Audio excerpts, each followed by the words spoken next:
Hey guys, welcome back to the channel. My name is Jonathan. If you're new here, I own and I run Success Print Shop built out of 3 shipping containers.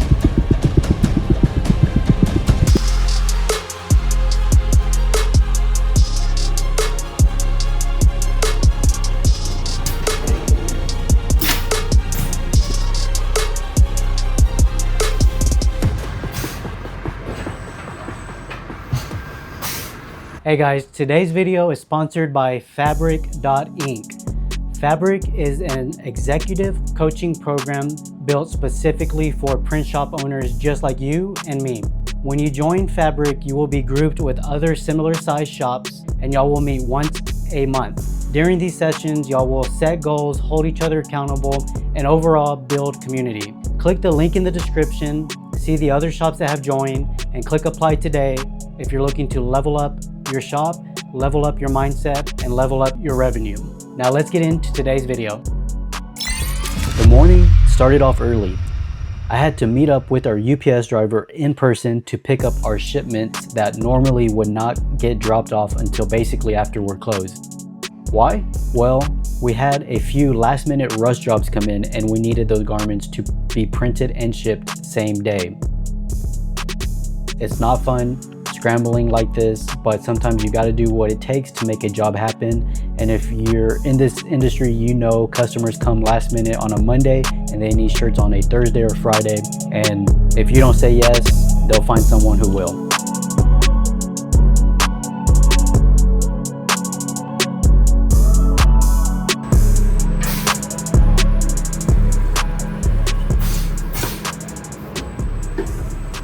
Once I offloaded the boxes from my truck, things took a little bit of a turn that I was not expecting. Hey guys, quick story time. So our main contractor last August sent us 40 orders in August alone. We are in late August right now and they've only sent us 3. So I reached out to them to see what's going on. We went back and forth a little bit. We eventually jumped on a phone call. Apparently, the last time we negotiated price, we put ourselves in a higher tier of pricing. They said their system automatically kicks out orders based off performance and price. Our performance has been great. We're green light, preferred printer, whatever, but our pricing is high now compared to other print shops. So the cheaper printers are getting priority over orders. They said if you want to bump down to a lower tier pricing, we could start sending more orders. I did contemplate it a lot, but after talking to the team, we stood our ground and we kind of said, no, we'll just stay where we're at.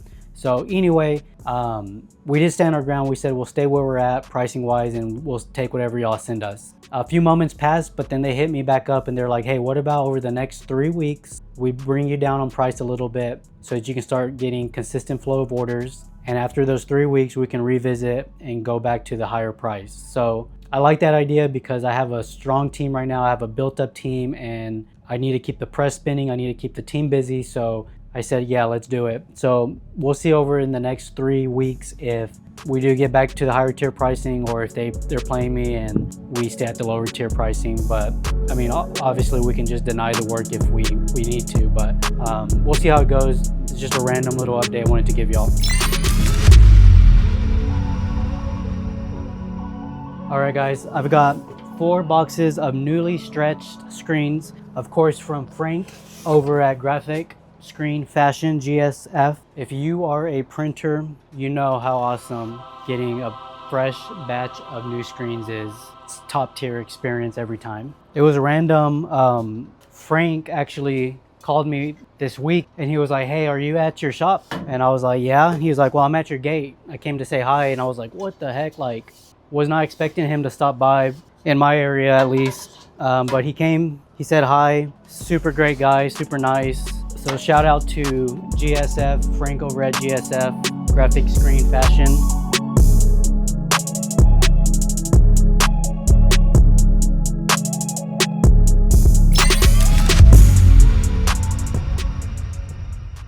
Next up, a little budget saving project I have going on. The lasers on my press went out, and when I reached out to M&R for replacements, they were going to be $100 each, and I needed 2. So plus shipping, well over $200.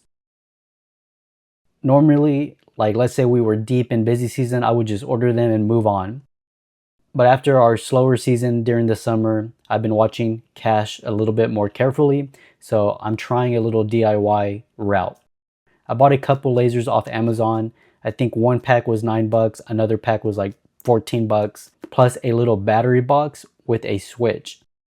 So I'm going to try to rig it all together, and if this works, I'll have both lasers working for under maybe $30. It might not be perfect, but it'll get the job done, and that's a big win. Last thing for the day, I had to replace the 4D batteries on my press. I don't even fully know what they do, something with keeping the press in sync to its home position. So I swapped them out, I turned off the press, and I went home. Turns out though, the next day, the press was completely unresponsive and we had, like I said, rust jobs we needed to take care of. It freaking turns out that you're supposed to leave the press on when you change out these batteries. I had to call tech support and rehome the whole thing. It was a total hassle, total waste of time, and a huge lesson learned. So if you are ever replacing these batteries on your M&R press, make sure you are keeping the press turned on. Okay guys, that's it for today's video. As always, please click like on this video. Please subscribe to the channel if you are not already. And of course, please share the video if you think you know another print shop owner that would enjoy it. Okay guys, we'll catch y'all on the next one. We'll see y'all later. Bye.